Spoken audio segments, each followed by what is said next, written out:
मुझसे अनुरोध है अपना स्थान ग्रहण कर लें। वास्तव में हम उत्तराखंड वासियों के लिए अत्यंत ही गौरवमय पल है, क्योंकि एक माह पूर्व माननीय प्रधानमंत्री जी बाबा केदारनाथ की पावन भूमि में हमारे बीच में थे और आज पुनः हमारे साथ है। गर्वित है सब भारतवासी, ऐसे नेता, हम सबके प्रेरक मोदी जी, नए भारत के प्रणेता, सबका साथ, सबका विकास, सबका विश्वास का भाव सही। एक बार जोरदार तालियां माननीय पल है, क्योंकि एक माह पूर्व माननीय प्रधानमंत्री जी बाबा केदारनाथ की पावन भूमि में हमारे बीच में थे और आज पुनः हमारे साथ है। गर्वित है सब भारतवासी, मिले हमें ऐसे नेता, हम सबके। उत्तराखंड का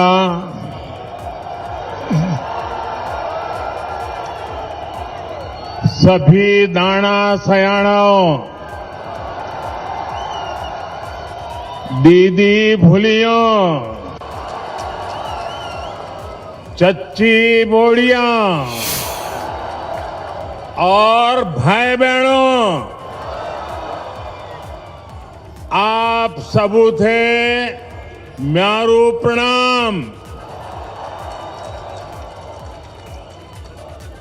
मिथे भरोसा है कि आप लोग कुशल मंगल होला। मैं आप लोगों थे सेवा लगन छो, आप स्वीकार करा।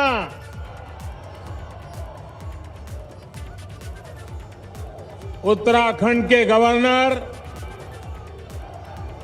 श्रीमान गुरमीत सिंह जी, यहां के लोकप्रिय ऊर्जावान मुख्यमंत्री श्रीमान पुष्कर सिंह धामी जी, केंद्रीय मंत्री परिषद के मेरे सहयोगी प्रहलाद जोशी जी, अजय भट्ट जी, उत्तराखंड में मंत्री सतपाल महाराज जी, हरक सिंह रावत जी, राज्य मंत्रिमंडल के अन्य सदस्यगण, संसद में मेरे सहयोगी निशंक जी, तीरथ सिंह रावत जी, अन्य सांसदगण, भाई त्रिवेंद्र सिंह रावत जी, विजय बहुगुणा जी, राज्य विधानसभा के अन्य सदस्य, मेयर श्री, जिला सदस्यगण, भाई मदन कौशिक जी और मेरे प्यारे भाई और आप सभी इतनी बड़ी संख्या में हमें आशीर्वाद देने आए हैं। आपके स्नेह, आपका आशीर्वाद, ये आशीर्वाद का प्रसाद पाकर हम सभी अभिभूत है। उत्तराखंड पूरी देश की आस्था ही नहीं, बल्कि कर्म और कठोरता की भूमि है। इसलिए इस क्षेत्र का विकास, यहां को भव्य स्वरूप देना डबल इंजन की सरकार की सर्वोच्च प्राथमिकता है। इसी भावना से सिर्फ बीते 5 वर्षों में उत्तराखंड के विकास के लिए केंद्र सरकार ने 1,00,000 करोड़ रुपए से अधिक, 1,00,000 करोड़ रुपए से अधिक, 1,00,000 करोड़ रुपए से अधिक परियोजनाएं स्वीकृत की हैं। यहां की सरकार इनको तेजी से जमीन पर उतार रही है। इसी को आगे बढ़ाते हुए आज 18,000 करोड़ रुपए से अधिक की परियोजनाओं का लोकार्पण और शिलान्यास किया जा रहा है। इनमें कनेक्टिविटी हो, स्वास्थ्य हो, संस्कृति हो, तीर्थाटन हो, बिजली हो, बच्चों के लिए विशेष तौर पर बना चाइल्ड फ्रेंडली सिटी प्रोजेक्ट हो, करीब करीब हर सेक्टर से जुड़े प्रोजेक्ट इसमें शामिल है। बीते वर्षों की कड़ी मेहनत के बाद अनेक जरूरी प्रक्रियाओं से गुजरने के बाद आखिरकार आज ये दिन आया है। ये परियोजनाएं इस दशक को मैंने केदारपुरी की पवित्र धरती से कहा था, आज मैं देहरादून से दोहरा रहा हूं। ये परियोजनाएं इस दशक को उत्तराखंड का दशक बनाने में अहम भूमिका निभाएगी।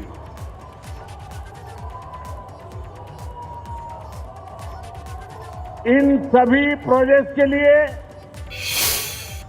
उत्तराखंड के लोगों का बहुत बहुत अभिनंदन करता हूं, बहुत बहुत बधाई देता हूं।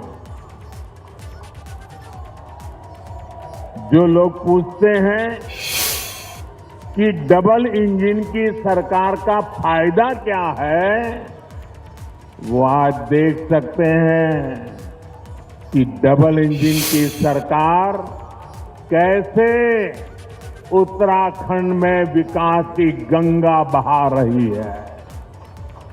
भाइयों और बहनों, इस शताब्दी की शुरुआत में अटल बिहारी वाजपेयी जी ने भारत में कनेक्टिविटी बढ़ाने का अभियान शुरू किया था, लेकिन उनके बाद 10 साल देश में ऐसी सरकार रही जिसने देश का, उत्तराखंड का बहुमूल्य समय व्यर्थ कर दिया। 10 साल तक देश में इंफ्रास्ट्रक्चर के नाम पर घोटाले हुए, घपले हुए। इससे देश का जो नुकसान हुआ उसकी भरपाई के लिए हमने 2 गुनी गति से मेहनत की और आज भी कर रहे हैं।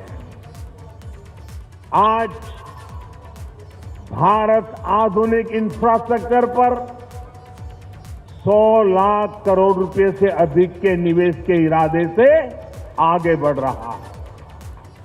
आज भारत की नीति गति शक्ति की है, 2 गुनी 3 गुनी तेजी से काम करने की है।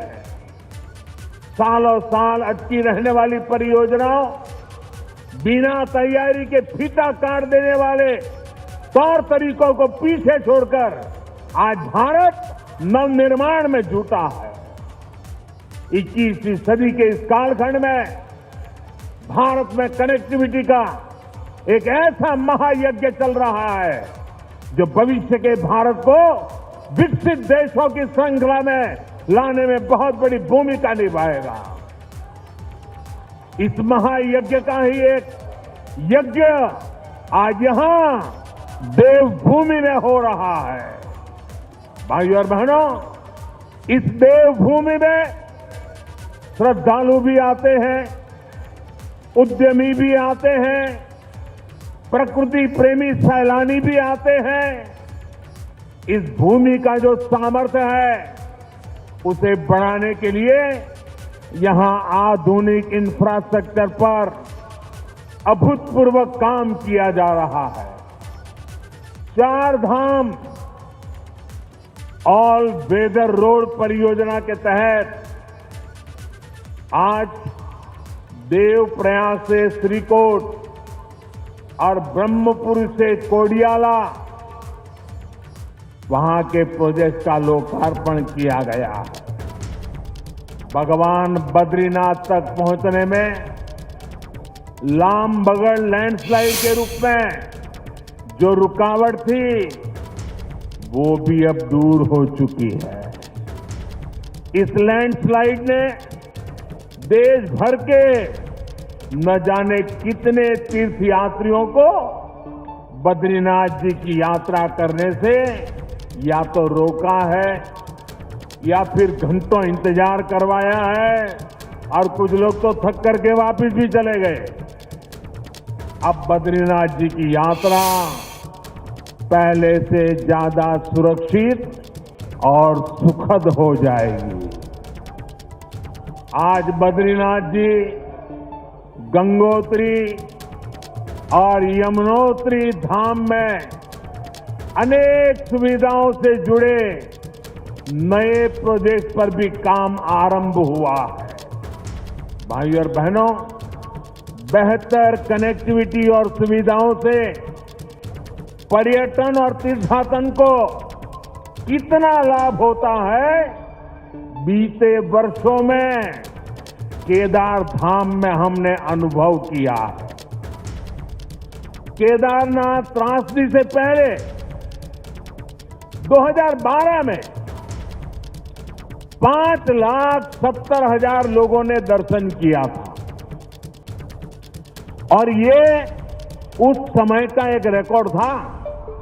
2012 में यात्रियों की संख्या का एक बहुत बड़ा रिकॉर्ड था, जबकि कोरोना काल शुरू होने से पहले 2019 में 10 लाख से ज्यादा लोग केदारनाथ जी के दर्शन करने पहुंचे। यानी केदार धाम के पुनर्निर्माण ने न सिर्फ श्रद्धालुओं की संख्या बढ़ाई, बल्कि वहां के लोगों को रोजगार, स्वरोजगार के भी अनेकों अवसर उपलब्ध कराए हैं।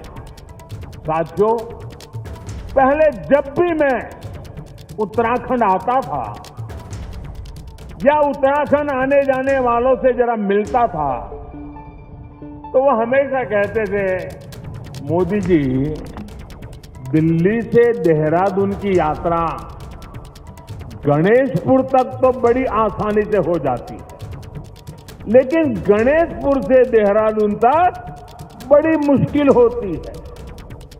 आज मुझे बहुत खुशी है कि दिल्ली देहरादून इकोनॉमिक कॉरिडोर का शिलान्यास हो चुका है। जब ये बनकर तैयार हो जाएगा तो दिल्ली से देहरादून आने जाने में जो समय लगता है वो करीब करीब आधा हो जाएगा। इससे न केवल देहरादून के लोगों को फायदा पहुंचेगा, बल्कि हरिद्वार, मुजफ्फरनगर, शामली, बागपत और मेरठ जाने वालों को भी सुविधा होगी। ये आर्थिक गलियारा अब दिल्ली से हरिद्वार आने जाने के समय को भी कम कर देगा। हरिद्वार रिंग रोड परियोजना से हरिद्वार शहर को जाम की बरसों पुरानी समस्या से मुक्ति मिलेगी। इससे कुमाऊं क्षेत्र के साथ संपर्क भी और आसान होगा। इसके अलावा ऋषिकेश की पहचान हमारे लक्ष्मण झूला, ये लक्ष्मण झूला पुल के समीप एक नए पुल का शिलान्यास भी आज हुआ है। भाइयों और बहनों, दिल्ली देहरादून एक्सप्रेसवे पर्यावरण सुरक्षा के साथ विकास के साथ हमारे विकास के मॉडल का भी प्रमाण होगा। इसमें एक तरफ उद्योगों का कॉरिडोर होगा तो इसमें एशिया का सबसे बड़ा एलिवेटेड वाइल्ड लाइफ कॉरिडोर भी बनेगा। ये कॉरिडोर यातायात तो सरल करेगा ही, जंगली जीवों को भी सुरक्षित आने जाने में मदद करेगा। साथियों, उत्तराखंड में औषधीय गुण वाली जो जड़ी बूटियां हैं, जो प्राकृतिक उत्पाद है, उनकी मांग दुनिया भर में है। अभी उत्तराखंड के इस सामर्थ्य का भी पूरा उपयोग नहीं हो सका। अब जो आधुनिक इत्र और सुगंध प्रयोगशाला बनी है, वो उत्तराखंड के सामर्थ्य को और बढ़ाएगी। भाइयों और बहनों, हमारे पहाड़, हमारी संस्कृति, हमारी आस्था के गढ़ तो है ही, ये हमारे देश की सुरक्षा के भी किले हैं। पहाड़ों में रहने वालों का जीवन सुगम बनाना देश की सर्वोच्च प्राथमिकताओं में से एक है। लेकिन दुर्भाग्य से दशकों तक जो सरकार में रहे, उनकी नीति और रणनीति में दूर दूर तक ये चिंतन कहीं नहीं था। उनके लिए उत्तराखंड हो या हिंदुस्तान के और क्षेत्र, उनका एक ही इरादा रहता था, अपनी तिजोरी भरना, अपने घर भरना, अपनों का ही ख्याल रखना। भाइयों बहनों,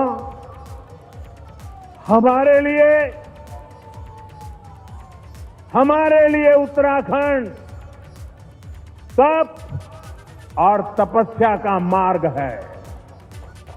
साल 2007 से 2014 के बीच जो केंद्र की सरकार थी,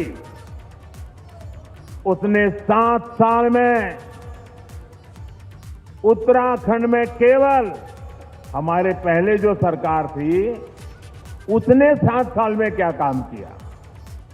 पहले की सरकार ने 7 साल में उत्तराखंड में केवल 288, 300 किलोमीटर भी नहीं, केवल 288 किलोमीटर नेशनल हाईवे बनाए थे। जबकि हमारी सरकार ने अपने 7 साल में उत्तराखंड में 2000 किलोमीटर से अधिक लंबाई के नेशनल हाईवे का निर्माण किया है। आप बताइए भाइयों बहनों, इसे आप काम मानते हैं कि नहीं मानते हैं? इसे आप काम मानते हैं कि नहीं मानते हैं? क्या इसमें लोगों की भलाई है कि नहीं है? इससे उत्तराखंड का भला होगा कि नहीं होगा? आपकी भावी पीढ़ियों का भला होगा कि नहीं होगा? उत्तराखंड के नौजवानों का भाग्य खुलेगा कि नहीं खुलेगा?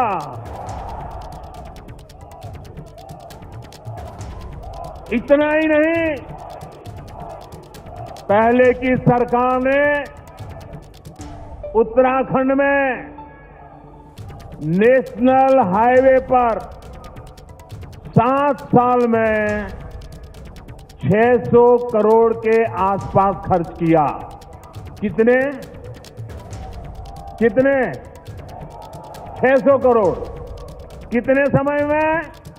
7 साल में। 7 साल में कितना खर्चा किया पहले वालों ने? 600 करोड़ कितना किया? अब जरा सुन लीजिए, जबकि हमारी सरकार ने इन 7-7.5 साल में 12,000 करोड़ रुपए से अधिक खर्च कर चुकी है। कहां 600 करोड़ और कहां 12,000 करोड़ रुपया? आप मुझे बताइए, हमारे लिए उत्तराखंड प्राथमिकता है कि नहीं है? आपको विश्वास हो रहा है कि नहीं हो रहा है? हमने करके दिखाया है कि नहीं दिखाया? हम जी जान से उत्तराखंड के लिए काम करते हैं कि नहीं करते हैं? और भाइयों बहनों, ये सिर्फ एक आंकड़ा भर नहीं है। जब इंफ्रास्ट्रक्चर के इतने बड़े प्रोजेक्ट पर काम होता है तो कितनी चीजों की जरूरत होती है। सीमेंट चाहिए, लोहा चाहिए, लकड़ी चाहिए, ईंट चाहिए, पत्थर चाहिए, मजदूरी करने वाले लोग चाहिए, उद्यमी लोग चाहिए, स्थानीय युवाओं को अनेक प्रकार का लाभ का अवसर पैदा होता है। इन कामों को जो श्रमिक लगते हैं, इंजीनियर लगते हैं, मैनेजमेंट लगता है, वो भी अधिकतर स्थानीय स्तर पर जुट जाते हैं।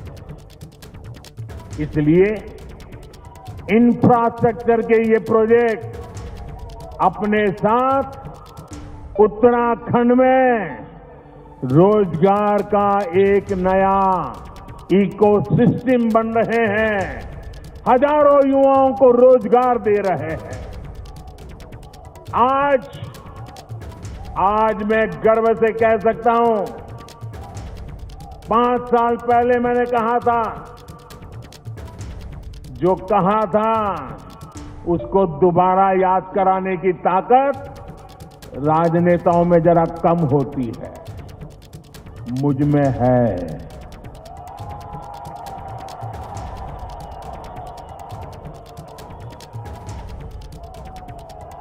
याद कर लेना मैंने क्या कहा था, और आज मैं गर्व से कह सकता हूं, आज मैं गर्व से कह सकता हूं, उत्तराखंड का पानी और जवानी उत्तराखंड के काम ही आली।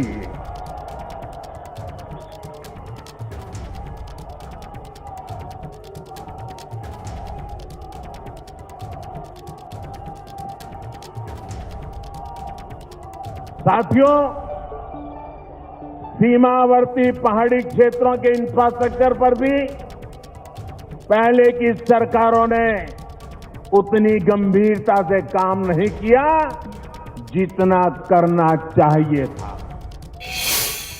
बॉर्डर के पास सड़कें बने, पुल बने, इस और उन्होंने ध्यान नहीं दिया।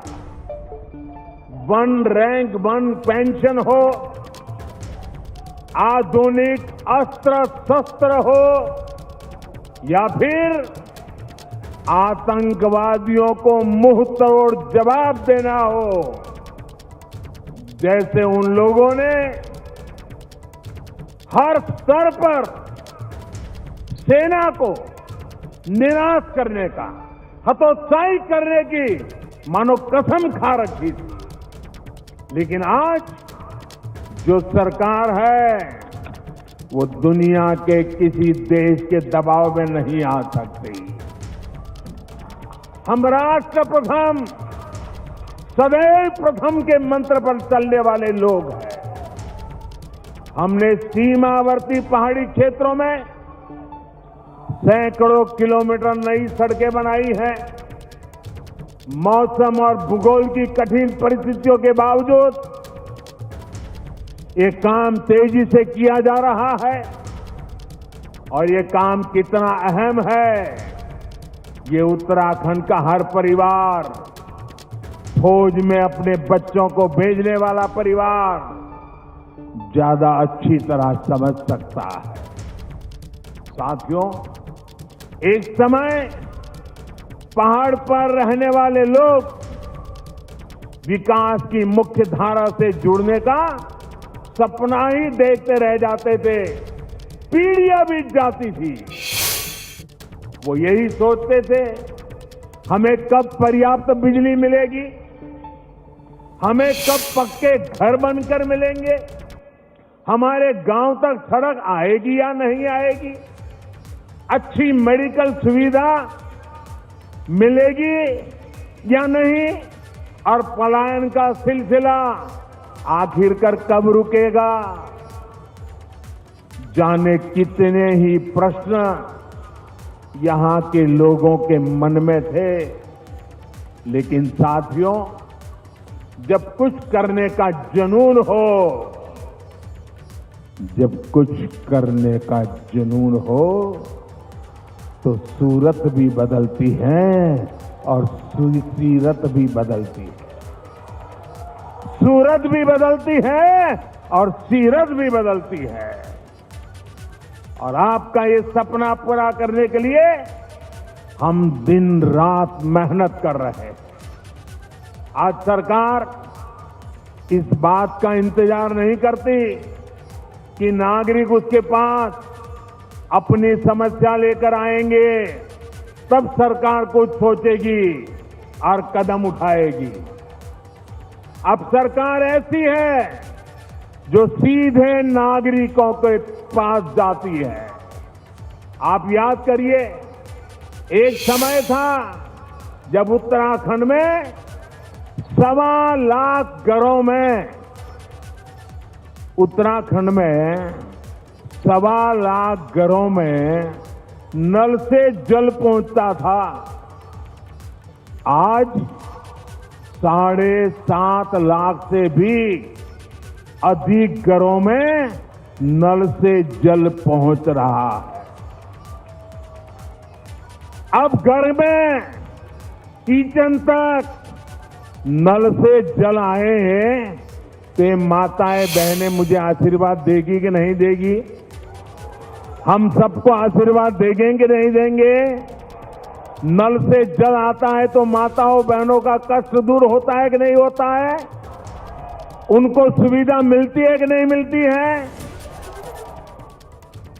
और ये काम जल जीवन मिशन शुरू होने के 2 साल के भीतर भीतर हमने कर दिया।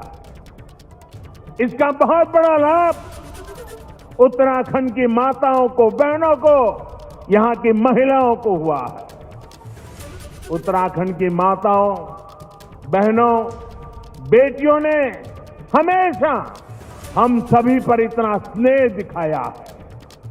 हम सभी दिन रात परिश्रम करके, ईमानदारी से काम करके हमारी इन माताओं बहनों का जीवन आसान बनाकर उनका ऋण चुकाने का निरंतर प्रयास कर रहे हैं। साथियों, डबल इंजन की सरकार में उत्तराखंड के हेल्थ इंफ्रास्ट्रक्चर पर भी अभूतपूर्व काम हो रहा है। उत्तराखंड में 3 नए मेडिकल कॉलेज स्वीकृत किए गए हैं। इतने छोटे से राज्य में 3 नए मेडिकल कॉलेज। आज हरिद्वार मेडिकल कॉलेज का शिलान्यास भी किया गया है। ऋषिकेश एम्स तो सेवाएं दे ही रहा है। कुमाऊं में भी सैटेलाइट सेंटर भी जल्द ही सेवा देना शुरू कर देगा। टीकाकरण के मामले में भी उत्तराखंड आज देश के अग्रणी राज्यों में है। और इसके लिए मैं धामी जी को, उनके साथियों को, पूरे उत्तराखंड की सरकार को बधाई देता हूं। और इसके पीछे भी बेहतर मेडिकल इंफ्रास्ट्रक्चर की बहुत बड़ी भूमिका है। इस कोरोना काल में उत्तराखंड में 50 से अधिक नए ऑक्सीजन प्लांट भी लगाए गए हैं। साथियों, बहुत से लोग चाहते हैं आप में से सबके मन में विचार आता होगा, हर कोई चाहता होगा उसकी संतान डॉक्टर बने, उसकी संतान इंजीनियर बने, उनकी संतान मैनेजमेंट के क्षेत्र में जाए। लेकिन अगर नए संस्थान बने ही नहीं, सीटों की संख्या बढ़े ही नहीं, तो आपका सपना पूरा हो सकता है क्या? आपका बेटा डॉक्टर बन सकता है क्या? आपकी बेटी डॉक्टर बन सकती है क्या? आज देश में बन रहे नए मेडिकल कॉलेज, नई आईआईटी, नए आईआईएम, विद्यार्थियों के लिए प्रोफेशनल कोर्स की बढ़ रही सीटें देश की वर्तमान और भावी पीढ़ी के भविष्य को मजबूत करने का काम कर रही है। हम सामान्य मानवी के सामर्थ्य को बढ़ाकर, उसे सशक्त करके, उसकी क्षमता बढ़ाकर, उसे सम्मान के साथ जीने के नए अवसर दे रहे हैं। साथियों, समय के साथ हमारे देश की राजनीति में अनेक प्रकार की विकृतियां आ गई है और आज इस बारे में भी मैं उत्तराखंड की पवित्र धरती पर कुछ बात बताना चाहता हूं। कुछ राजनीतिक दलों द्वारा समाज में भेद करके सिर्फ एक तबके को, चाहे वो अपनी जाति का हो, किसी खास धर्म का हो या अपने छोटे से इलाके के दायरे का हो, उसी की तरफ ध्यान देना, यही प्रयास हुए हैं और उसमें ही उनको वोट बैंक नजर आती है। इतना संभाल लो, वोट बैंक बना दो, गाड़ी चलती रहेगी। इन राजनीतिक दलों ने एक और तरीका भी अपनाया है। उनके ये विकृतियों का एक रूप ये भी है और वो रास्ता है जनता को मजबूत नहीं होने देना, बराबर कोशिश करना कि जनता कभी मजबूत ना हो जाए। वे तो यही चाहते रहे, ये जनता जनार्दन हमेशा मजबूर बनी रहे। मजबूर बनाओ, जनता को अपना मोहताज बनाओ ताकि उनका ताज सलामत रहे। इस विकृत राजनीति का आधार रहा कि लोगों की आवश्यकताएं पूरी ना करो, उन्हें आश्रित बनाकर रखो। इनके सारे प्रयास इसी दिशा में हुए कि जनता जनार्दन को ताकतवर नहीं बनने देना है। दुर्भाग्य से इन राजनीतिक दलों के लोगों ने ये सोच पैदा कर दी कि सरकार ही हमारी माई बाप है, अब जो कुछ भी मिलेगा सरकार से ही मिलेगा, तभी हमारा गुजारा होगा। लोगों के मन में भी ये घर कर गया। यानी एक तरह से देश के सामान्य मानवी का स्वाभिमान, उसका गौरव सोची समझी रणनीति के तहत कुचल दिया गया, उसे आश्रित बना दिया गया। और दुखद ये सब करते रहे और कभी किसी को भनक तक नहीं आने दी। लेकिन इस सोच,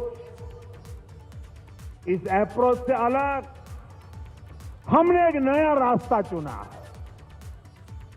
हमने जो रास्ता चुना है वो मार्ग कठिन है, वो मार्ग मुश्किल है, लेकिन देश हित में है, देश के लोगों के हित में है। और हमारा मार्ग है सबका साथ, सबका विकास।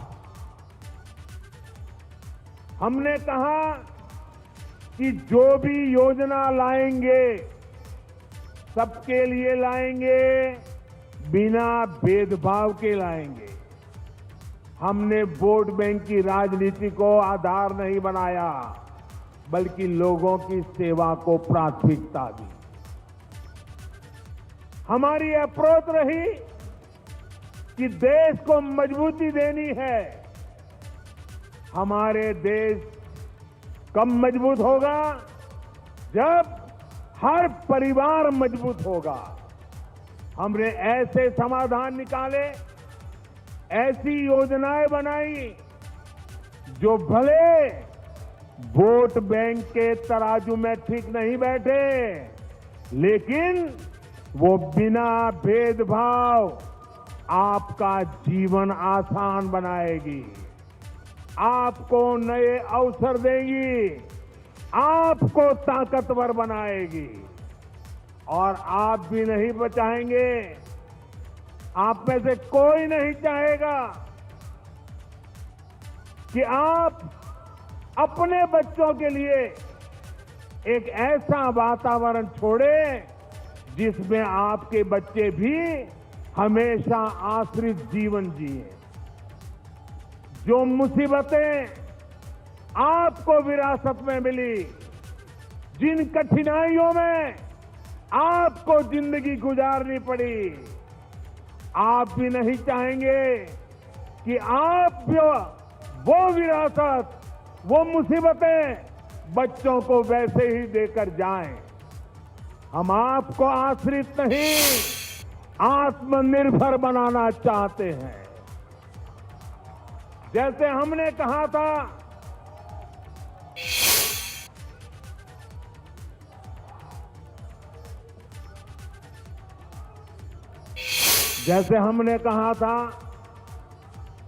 कि जो हमारा अन्नदाता है वो ऊर्जादाता भी बने, तो इसके लिए हम खेत के किनारे मेड़ पर सोलर पैनल लगाने की कुसुम योजना लेकर के आए।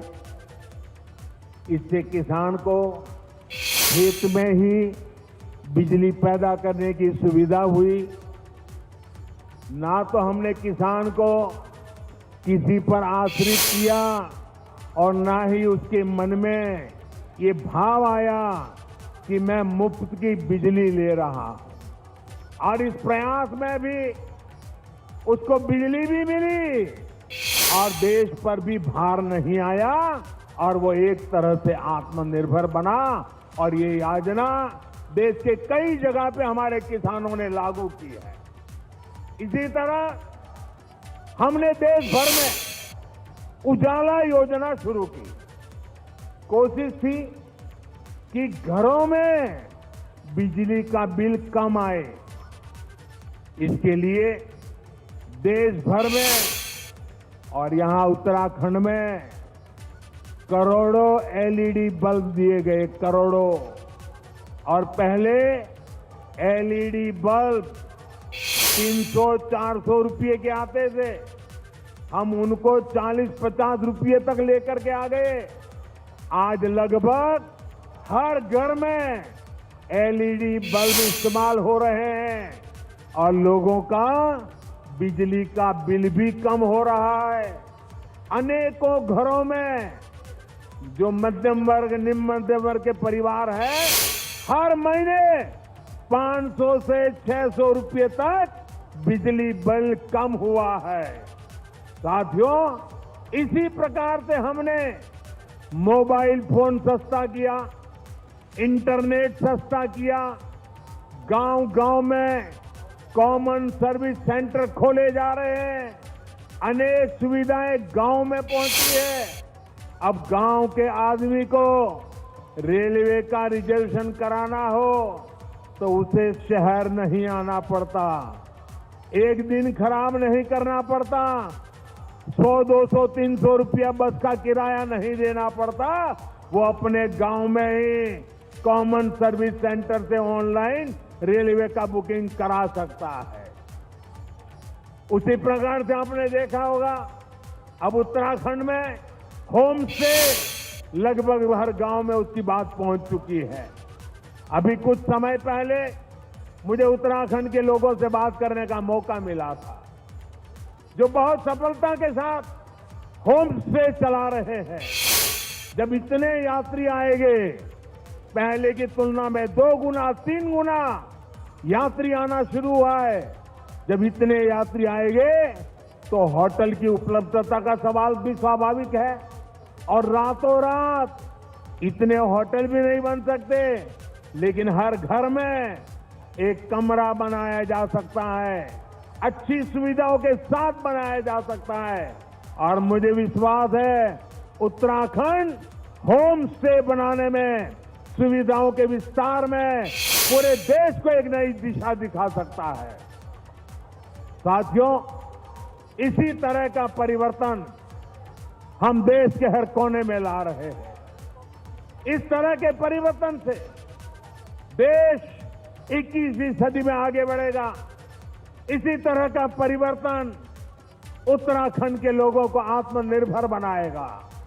साथियों, समाज की जरूरत के लिए कुछ करना और वोट बैंक बनाने के लिए कुछ करना, दोनों में बहुत बड़ा फर्क होता है।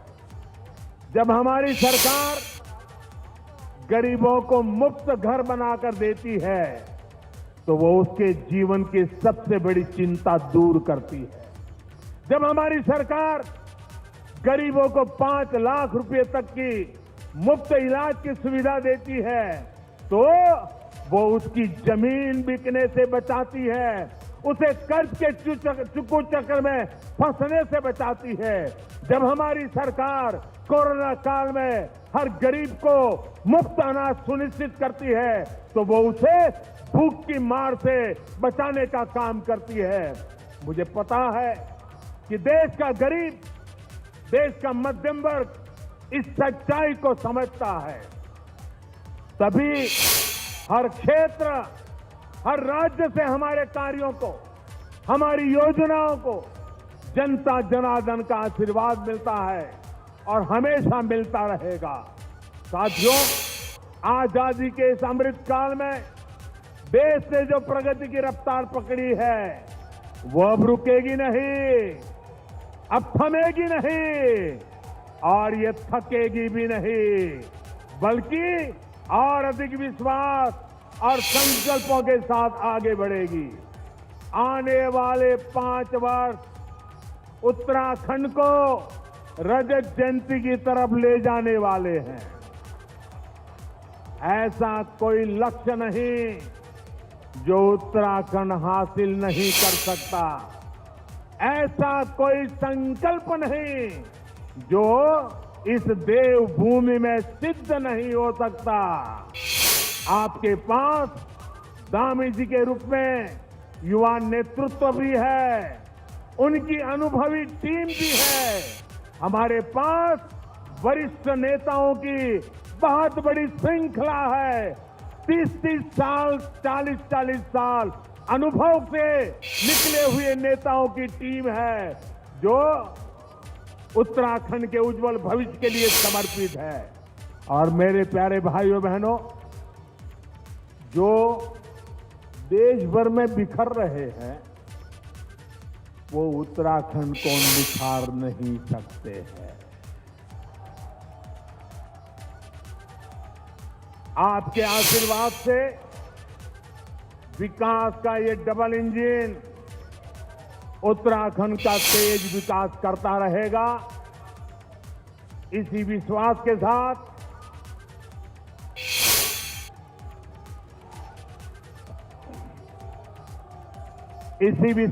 साथ मैं फिर से आप सबको बधाई देता हूं। आप जब देवभूमि में आया हूं, वीर माताओं की भूमि में आया हूं, तो कुछ भाव पुष्प,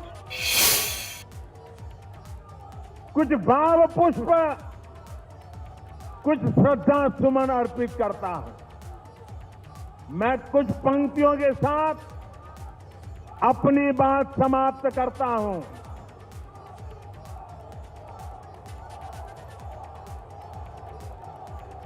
जहां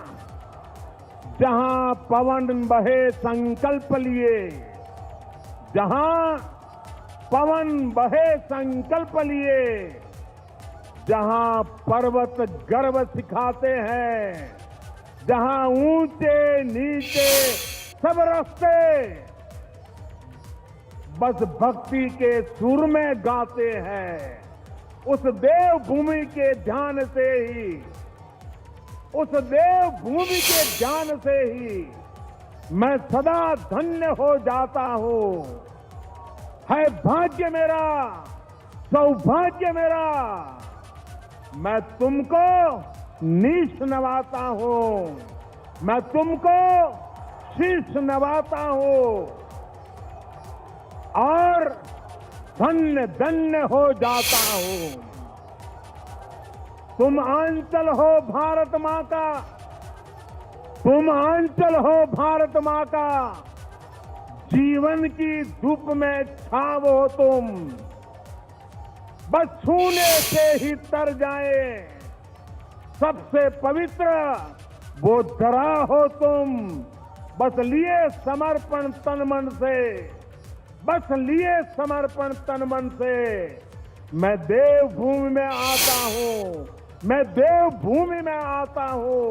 है भाग्य मेरा, सौभाग्य मेरा, मैं तुमको शीश नवाता हूं, मैं तुमको शीश नवाता हूं और धन्य हो जाता हूं, और धन्य धन्य हो जाता हूं।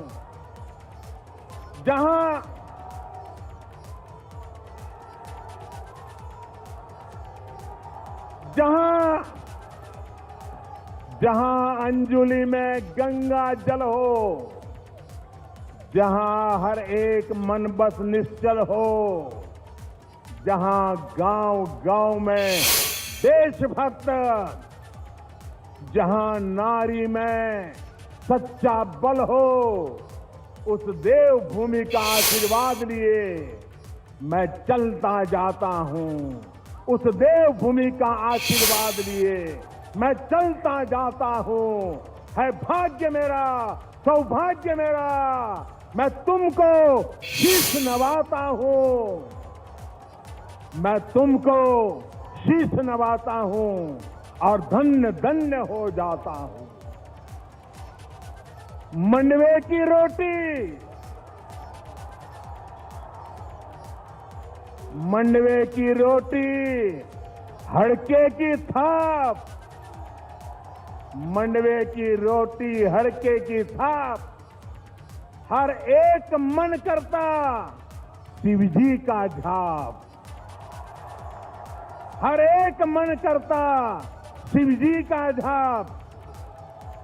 ऋषि मुनियों की है ये तपोभूमि, ऋषि मुनियों की है ये तपोभूमि, कितने वीरों की ये जन्मभूमि। मैं देवभूमि आता हूं, मैं तुमको शीश नवाता हूं और धन्य धन्य हो जाता हूं, मैं तुमको शीश नवाता हूं और धन्य धन्य हो जाता हूं। मेरे साथ बोलिए भारत माता की, भारत माता की, भारत माता की। बहुत बहुत धन्यवाद। अपना कीमती समय निकालकर आपने दिया हमें आशीष और प्यार। तो देवभूमि से प्रधानमंत्री नरेंद्र